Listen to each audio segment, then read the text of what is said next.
নমস্কার। চান্দ্রের চারুকাজের শারদ অর্ঘ্যে এবার অঞ্জলি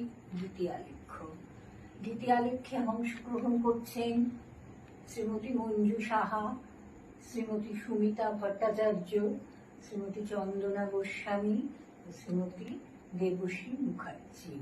ভাষ্যপাঠ ও ভাষ্য রচনা আগমনী সেন। শুরু হচ্ছে গীতি আলেখ্য।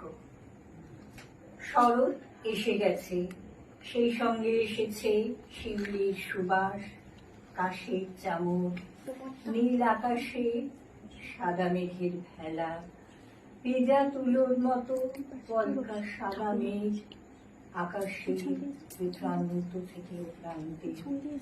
রবীন্দ্রনাথ বলেছেন ইংরেজি সাহিত্যে শরৎ প্রৌঢ়, কিন্তু আমাদের শরৎ একেবারেই তা নয়।